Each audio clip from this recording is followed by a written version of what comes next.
Welcome to Take the Lead Radio with Dr. Diane Hamilton, where she interviews some of the most successful leaders, entrepreneurs, authors, speakers, and other individuals who will inspire you to take the lead in your career and personal life. And now, here is Dr. Diane Hamilton.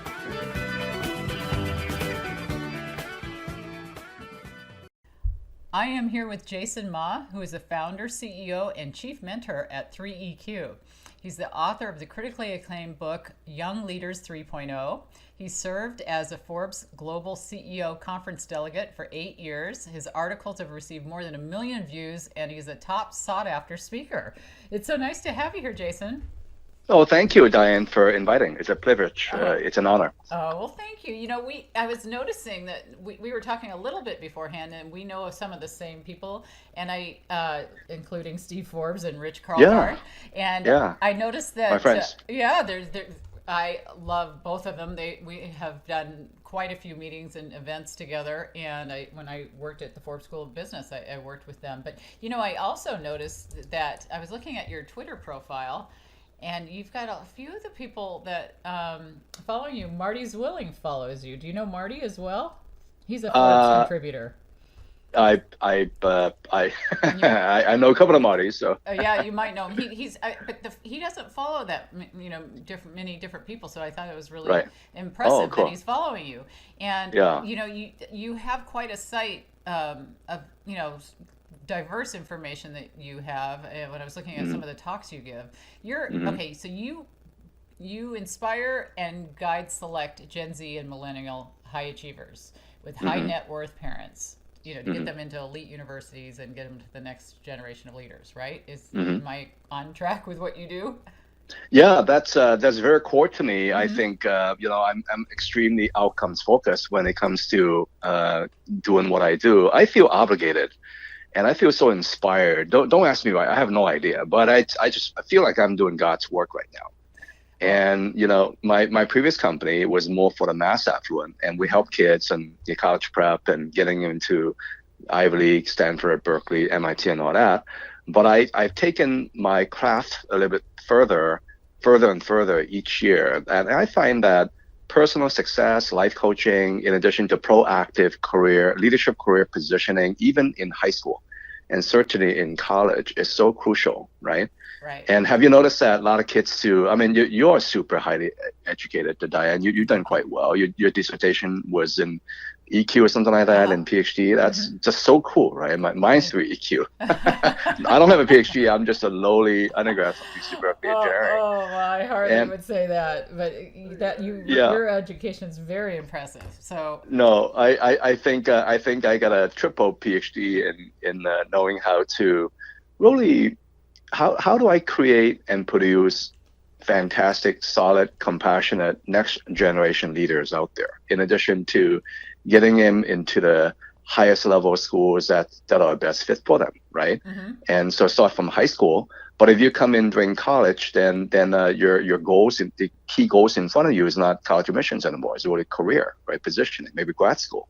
Right. And if you are, say, those are Gen Z, they're cool kids, right? But when millennial in your mid-20s or in your 30s, and your next level goals are the most important to you, are really, your next level success in your business, in your career as an entrepreneur.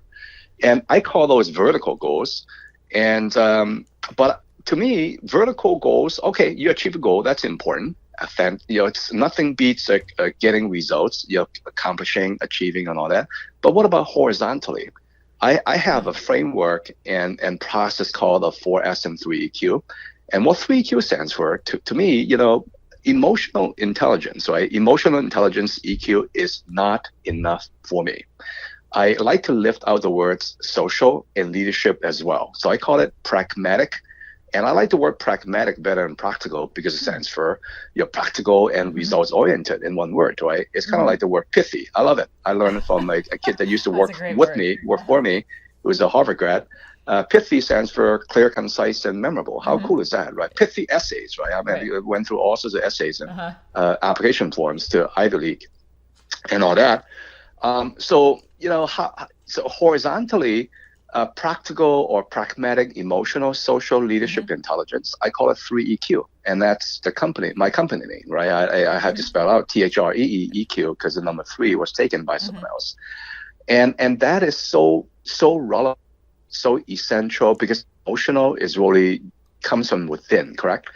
And then your social is really external. It's kind of like values. What does values mean? Values are your core beliefs in your belief system, your mindset, your blueprint, right?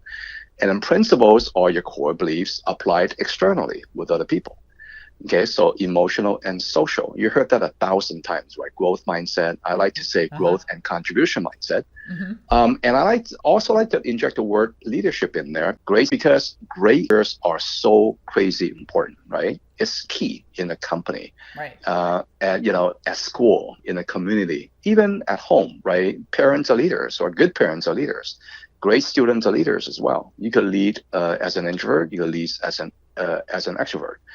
And so stepping back, 3EQ, it is a horizontal, I call it horizontal because part of what I do is to transform people too. Whether you're a teenager, Gen Z, millennial, or you're a 57-year-old multimillionaire, even billionaire, a C-suite leader. I also, I've advised billionaires myself, right? And I've been asked that, hey, Jason, you should really go a little bit deeper in that, in addition to, helping younger people, is really kind of focus a bit more on the enterprises, which I do as well. And because of my business background in tech business and kind of building and running Asia Pacific for a couple of tech companies for a long time, we all went IPO, got acquired, and Forbes and the B20 for the G20. I've been very lucky to be a member in contributing, indirectly impacting billions through the B20, which represents the global private sector in pushing policies to the G20. So we're the guys that represent. It's crazy, right? We represent the whole private sector. And, I've been sitting on the Employment and Education Task Force, and I see how the world is really evolving in the future of work and talent, which is here today already, right? The impact of technologies, especially AI, right? Digital transformation, globalization, intergenerational shifts, multicultural. And diversity and all this good stuff, right? The geopolitical turbulence. Right? I mean, Forbes talks, he's so eloquent and funny when he talks about things like that. And it's so deep as well, right? I love his comments. We share quite a bit of values and principles at the same time.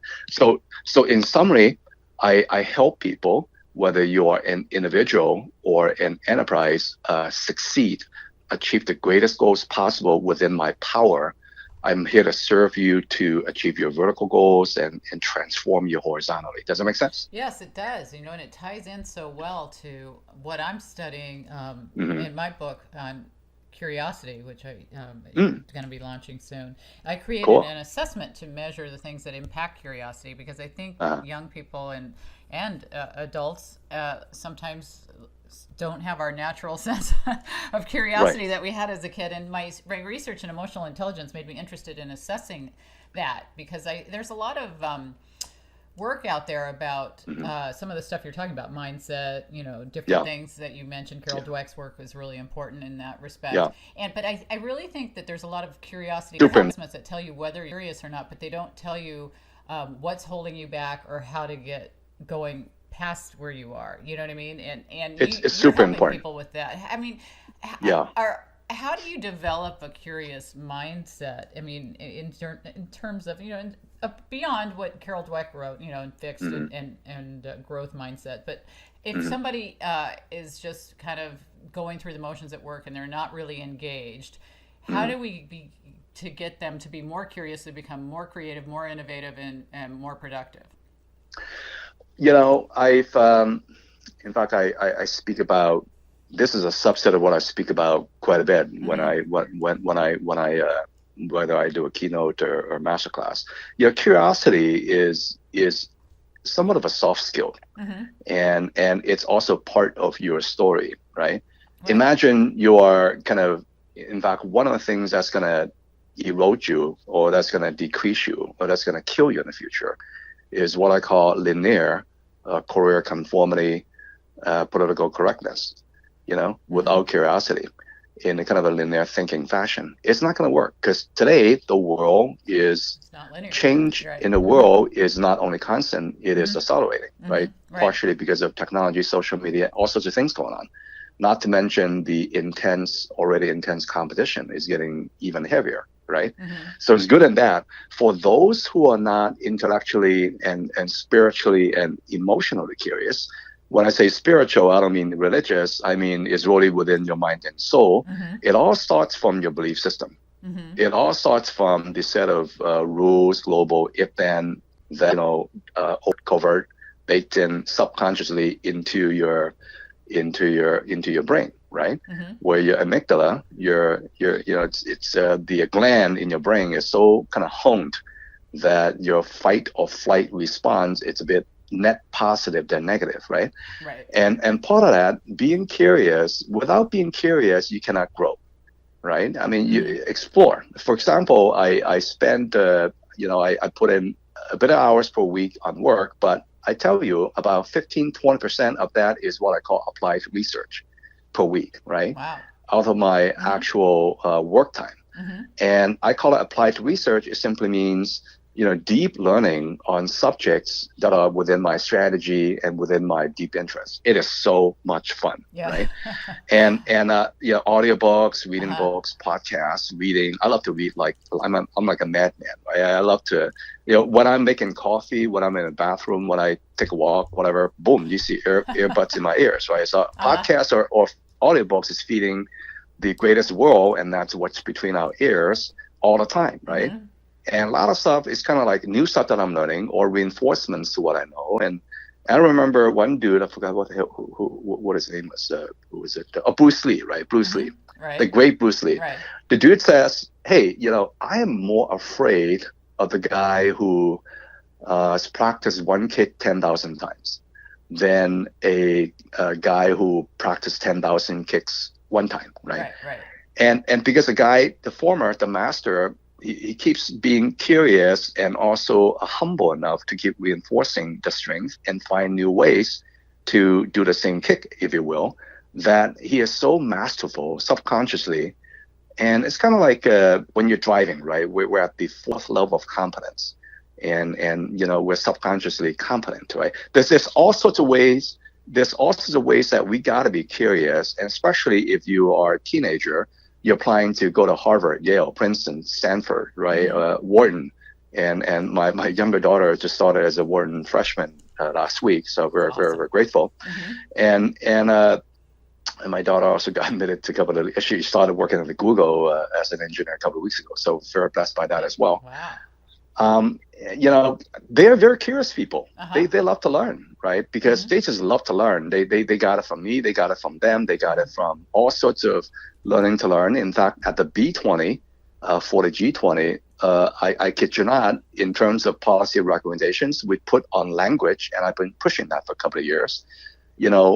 Lifelong learning, the necessity to be agile, to be adaptable, to be mobile. Individually, organizationally, and structurally, better private-public partnerships. And of course, depends on the individual country, because each country in the G20, starting with the US and China, EU, Germany, UK, it's got its own nuances and all that.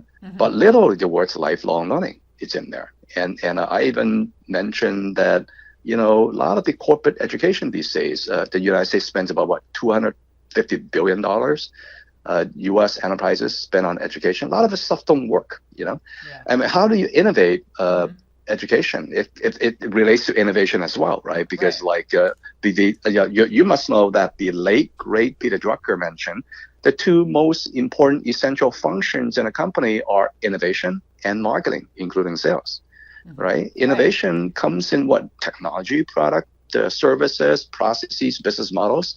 Mainland Chinese are actually very innovative right now in business models. Even Silicon Valley is copying mainland Chinese after they copied Silicon Valley for a long, long time, right?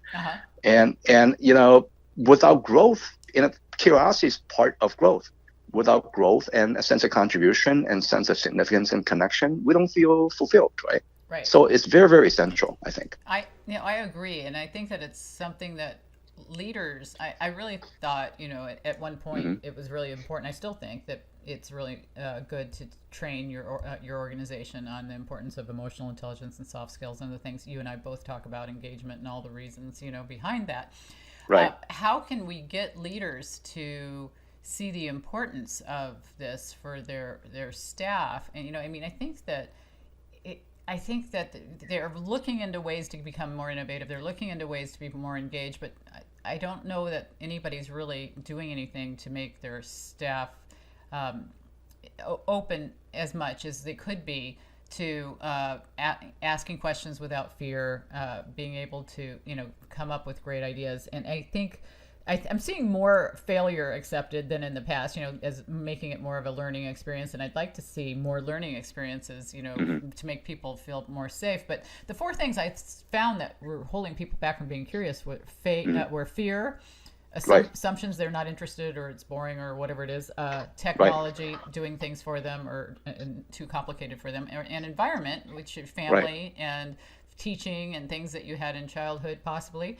And so how do you have any suggestions for leaders to improve their openness to helping people become more curious? Absolutely. Recently, in fact, I wrote a chapter called it's a great example, learning from the power of Gen Z achievers, right? The kids that are, say, 23, 24 and younger. And the oldest crop are already working or entering the workforce. The next crop is still in college and high school, and then you got middle school kids as well. But as a boss, as a senior colleague, as a leader within a company or enterprise, and also recently I put together, in fact, it's so crazy relevant how the timing of your question. It's really a masterclass on teaching C-suite leaders and middle managers and managers on how to become a better, more effective, more inspiring mentor within a company. That's a secret to success.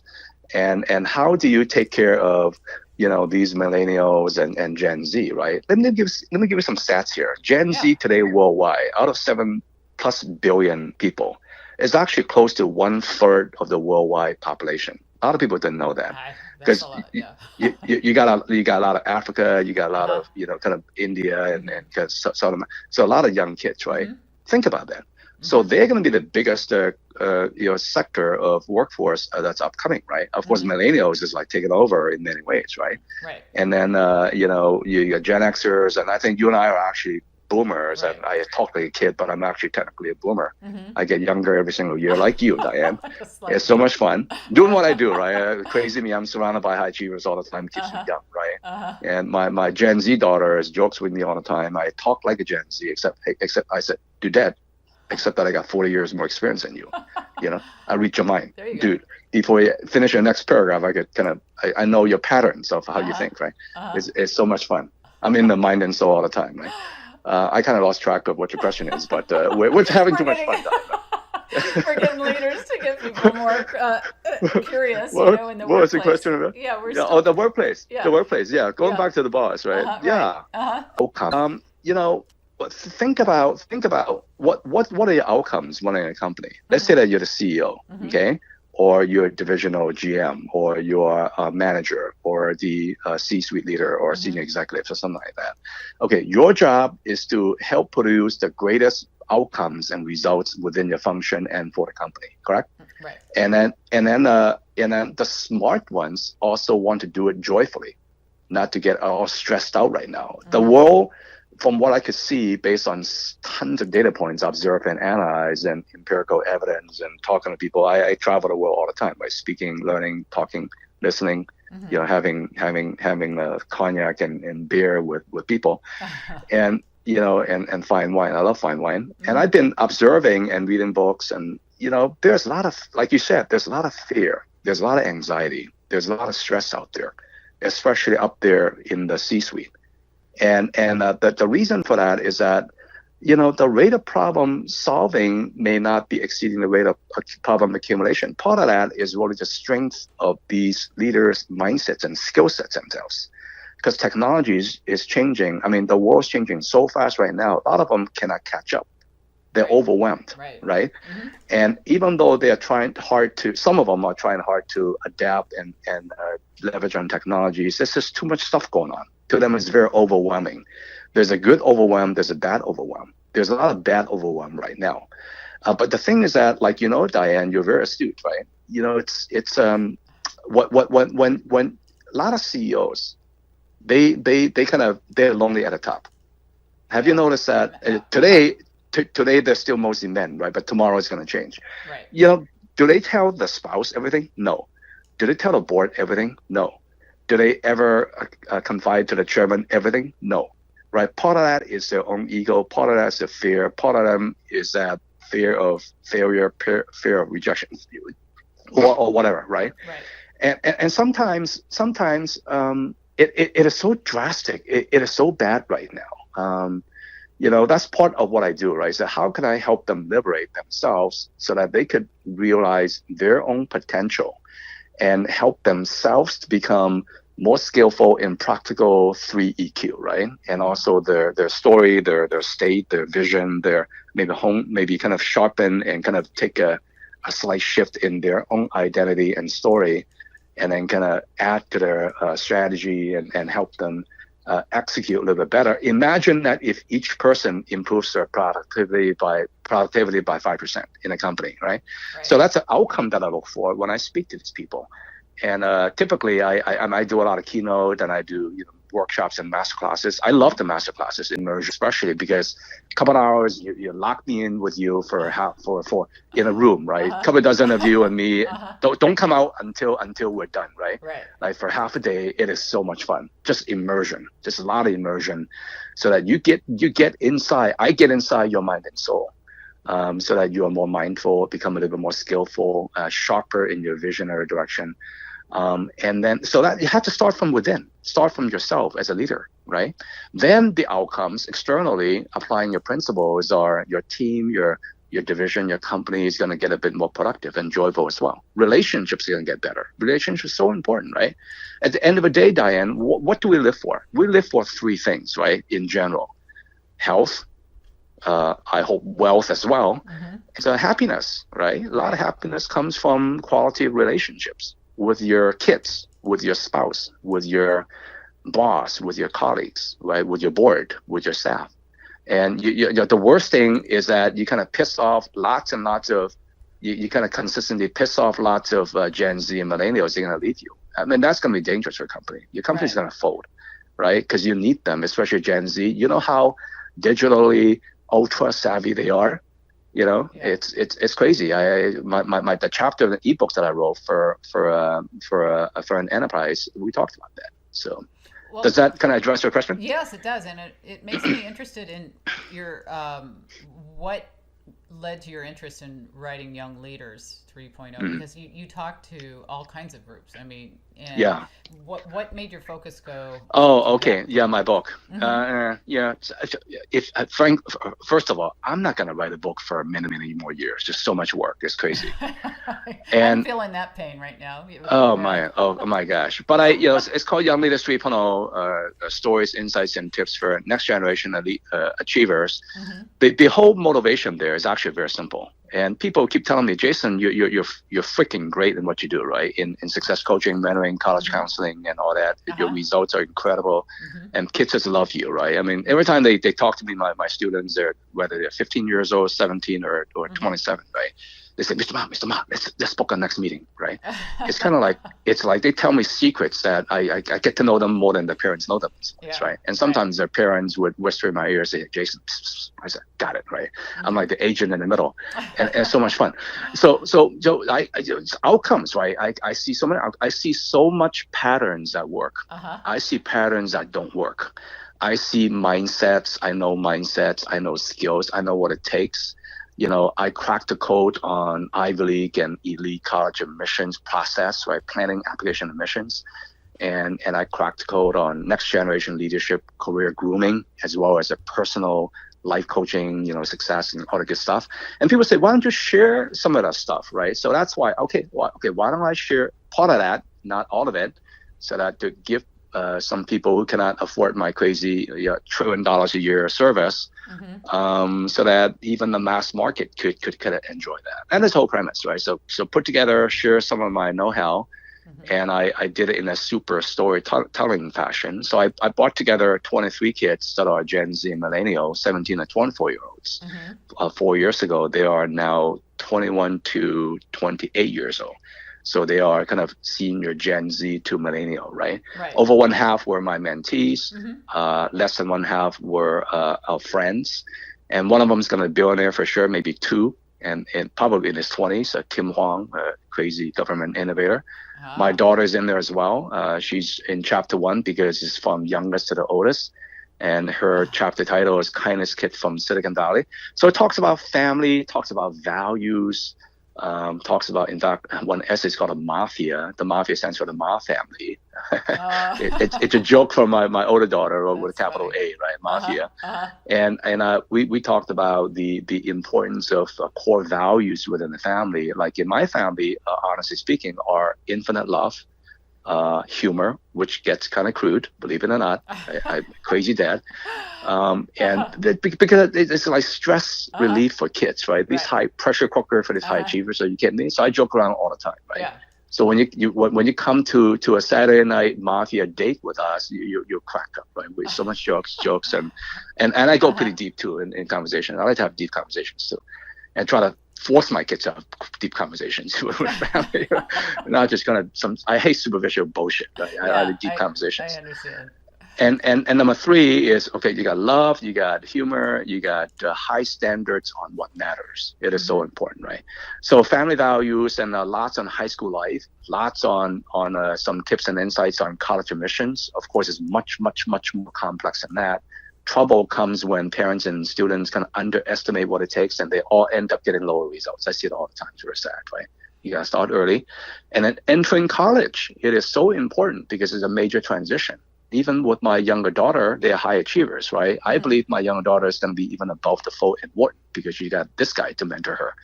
And I mentor her to be even a leader among leaders in Wharton. She's only 4'11". I say, hey, do that. You're the, giant in a little package here, right? So a lot of it is really mindset, skill set, vision and all that good stuff. I'm not going to go that deep into it in this talk. And college life, right? And then it's about career positioning. Some kids gonna get a PhD. Most kids gonna get a career. And I got kids that go to all sorts of crazy, kind of Google and NBC, and they're all very successful and joyful. The relationship I have with them is so deep, it's crazy. You can imagine, right? The relationship is so deep, it's lifelong. And that's a book, right? So I wrapped it up with a concluding actionable advice, but to me the book's a book. I mean, it's going to help you a little bit here, but don't rely on that, right? So, but what I do is really mentoring. Nothing beats high-powered one-on-one success coaching and mentoring that is hyper personalized. That's what I do with my high-end clients of high net worth parents, or if you could dish up, you have to align with my principles and values. You got to be coachable. You got to be decisive. You got to be resourceful. And I have a criteria you can apply to be one of my clients. Okay. I don't take clients if you just pay me. I don't do that because I want to bring in clients that I enjoy, that if I'm going to put them in the same room, we're going to enjoy each other. We're going to become friends, right? Socialize and all that. And I like to socialize with these sophisticated parents as well. And go. So so in our chat today, Diane, I see there's quite a bit of interconnected angles, right? Imagine your through line, starting if you are a motivated middle schooler. I don't take middle schoolers usually, but unless you are very motivated, very high achieving, 13-year-old, you're still in 8th grade. Sure, let me take a look, right? Let me talk to parents. Let me talk to you. And high school kids are about college admissions in most cases. And even though I was a Thiel Fellowship mentor in the past, those kids are anomalies. I'm not going to talk about that. They don't care too much about.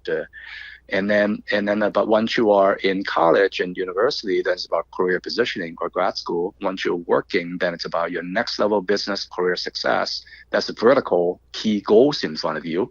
And I help them get the greatest results and outcomes, right? That's my job. But you have to come in earlier, so I have some time to horizontally transform you and hone your 4S and 3 EQ, right? Yeah. So likewise, going back to say you are working in a company now, right? You're making a couple $100K a year, right? Or you're making millions, or you're making 5 figures, whatever, right? Right. And you're enjoying a job, you also hate your job, or you're a little bit stressed out, you're a little bit stuck and all that.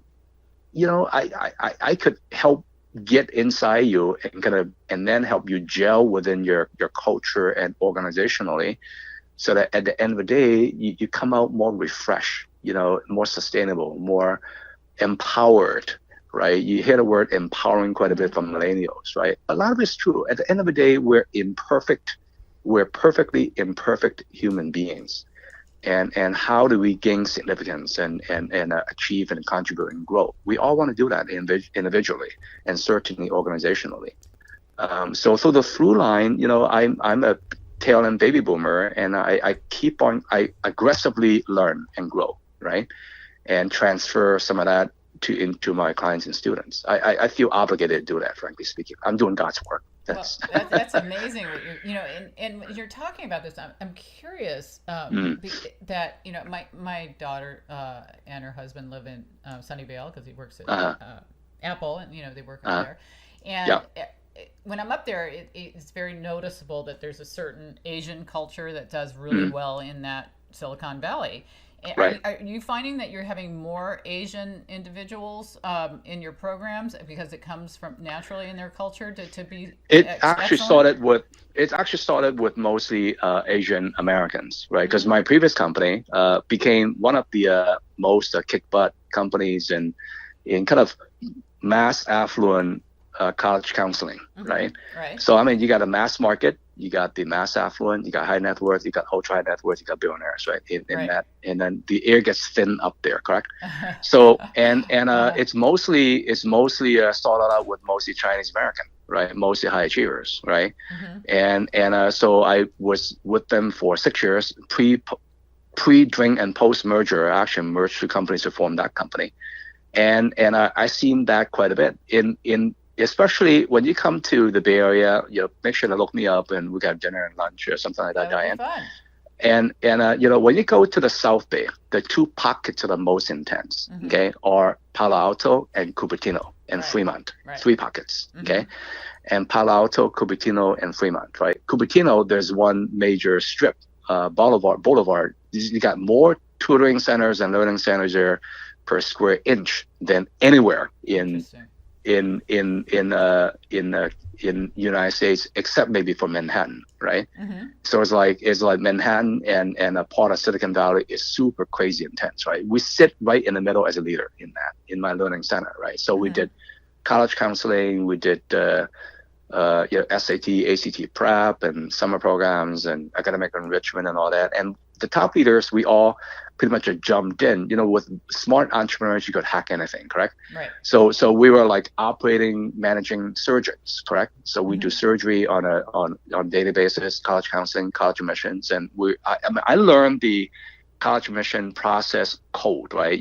Anything you want to apply to Stanford or Harvard, or Yale or Princeton or Columbia, Penn, Dartmouth, Brown, Cornell, MIT, Georgetown, UC Berkeley, etc. I know that code, right? Code. And I hone your story, in fact, right now, it's a college admission seasons right now, college applications. So I got, of course, in my clientele, helping them help them authentically communicate their story that stand out, right? The character.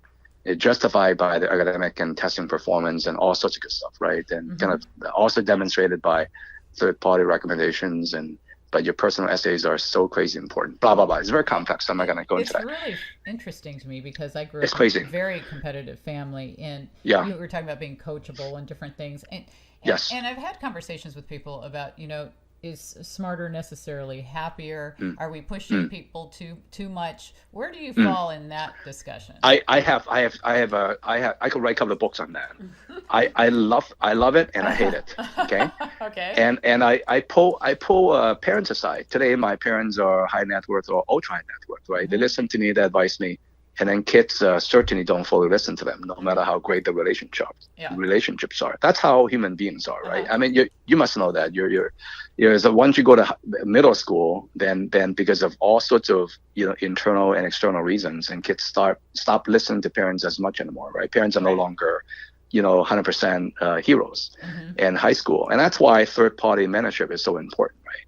And it is the parents that are themselves a bit more humble, that even though you went to HBS or went to Caltech or Stanford, right, or Berkeley, and I got client parents that are like that. In fact, the vast majority of my client parents, they went to top schools, right?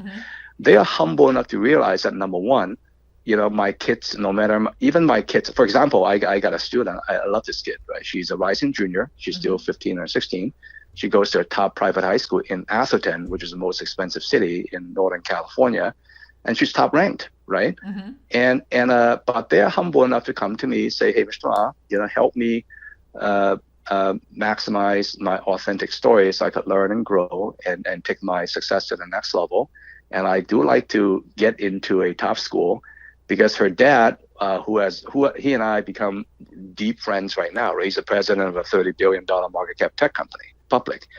And he said, hey, Jason, I really appreciate your talk at the Harvard Business School Association. I gave a talk about preparing children for school, college, career, and personal success recently, right? So packed room of high-achieving students, co-sponsored by the alumni clubs of Harvard, of Stanford, GSB, Wharton, and also Berkeley Haas, and sponsored and organized by the HBS Association. I'm very blessed by that. And he said, help my kid build her story. She's very high-achieving, but still unsure, and et cetera. And I realize the value of third-party mentoring, just like Mark Zuckerberg, right? The extreme example. Imagine if he does not have the great mentors around him on his board, right? He's not going to accelerate becoming a great CEO. Today's a great CEO.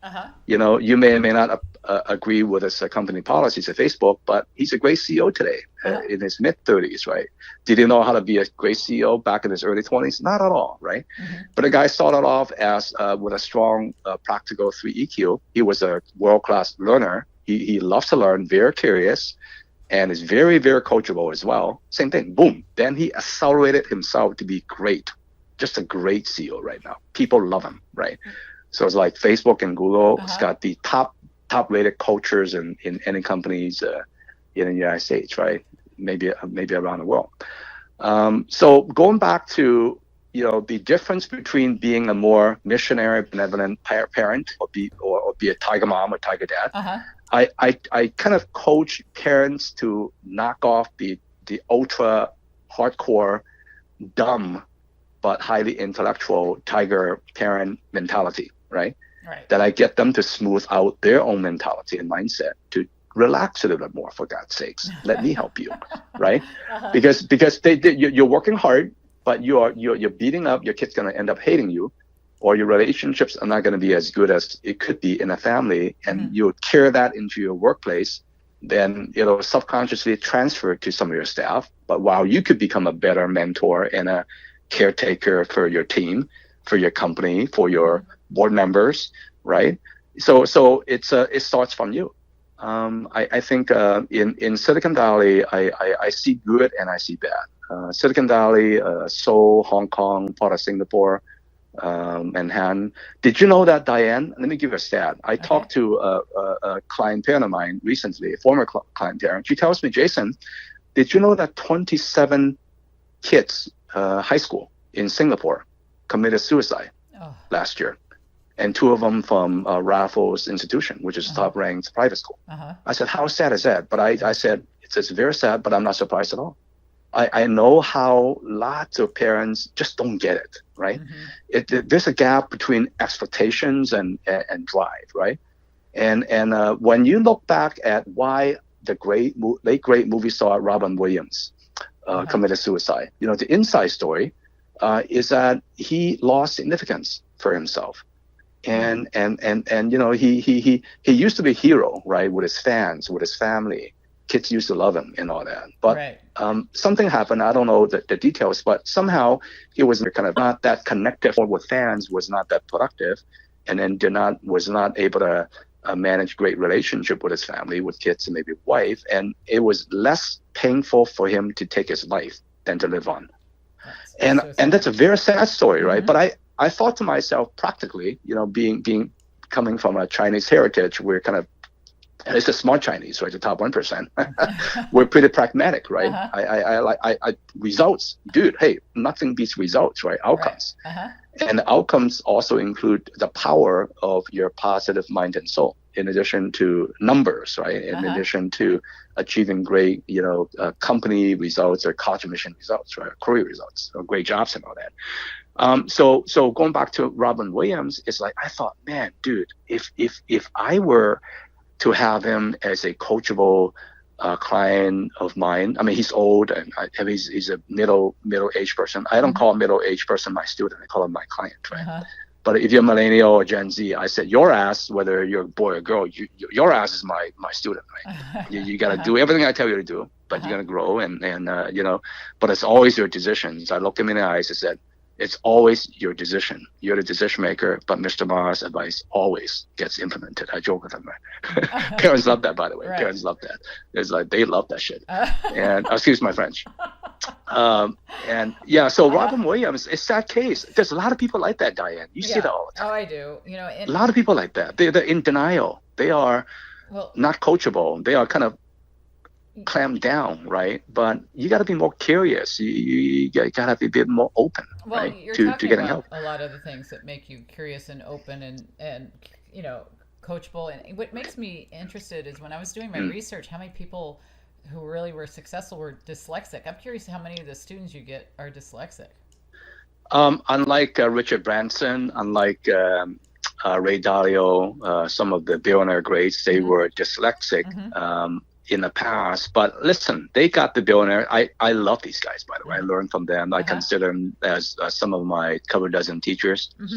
And I learned from, I don't know them personally, but I do know some of the other big shots personally. And, they were dyslexic, but in today's environment, it's very different, Diane. Especially right now for kids who like to go to private school and all that. For example, going back to one of my private clients, he was humble enough to say that, hey, I went to HBS, I went to Caltech, but if I were to apply today, I'm not going to get in, right, without help a couple of years earlier. It's just hyper competitive. Yeah. It's unhealthy. So in that hyper competitiveness and a little bit unhealthy, then I step in. Jay Smart steps in. Is that I help you achieve great goals, but also help you hone and sustain your sanity and joy. That's a difficult equation that I know really what to do. Right? Well, it's so important. It's interesting to me what your opinion is of how much better the education system is at these Ivy League type schools. And because I saw you give a talk about what they don't teach you at Ivy League universities, and part of your talk. And I went to Arizona State University, and they had a decent business school, and that type of thing. Great president, by the way, Mike Quill. Great guy. Yeah, he is, and he's a very well known president. And it's very interesting to me to.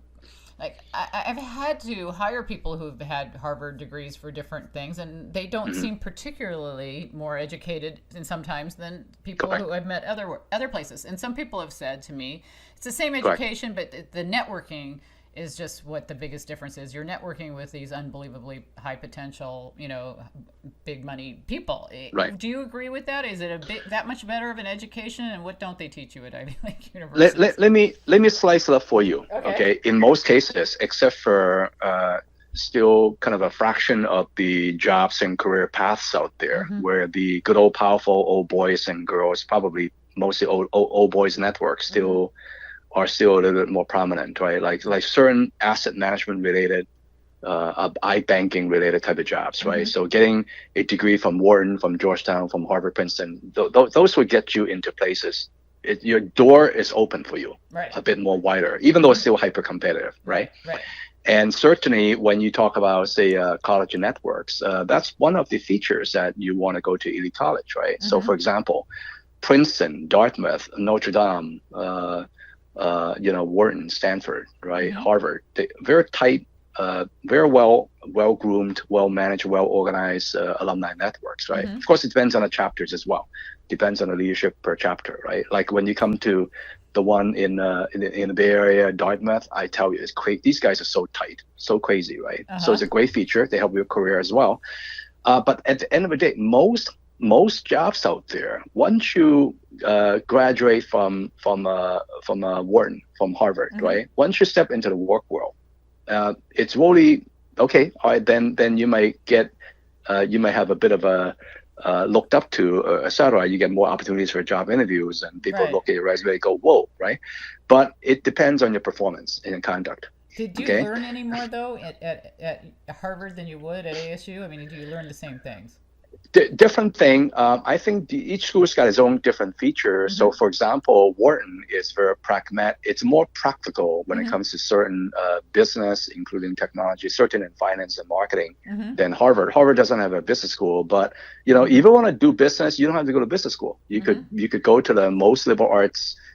Very liberal arts school, but it depends on what you make of and how you handle your activities, right? How you grow, and you build your employable mindset and skill sets, right? Because as employers, I want to hire kids that are employable with employable skills, right? There are certain skills I look for. Hard skills, certainly. I'm going to pluck you into certain role in certain functional areas, but also look for your effective soft skills. How has it been demonstrated, right? Have you noticed that a lot of kids, they come out from Stanford, they come out from Berkeley, they come out from Harvard, right, Georgetown, and then their boss is only a couple of years older, or maybe 10 years older. The boss went to a lesser school, right, because the boss performed. The boss knew how to rise up the ranks, right, so there you go, right. So it depends on your actual performance, and especially once you and I have a couple of decades of experience under our belt, it doesn't really matter that much anymore, right? Maybe some people still kind of like the ego of Berkeley engineering, right? I mean, I never get any questions asked. Certainly, that the power of brand name is very important. Like in my career, I got my Berkeley engineering degree in '84. I never ever once get challenged by anyone. Right, it's kind of like instant credibility, right? Oh, you get engineering from a Berkeley, MIT, Stanford. No one asks you questions, right? It's like instant credibility. Right. That does help. But at the end of the day, is really your performance and conduct, right?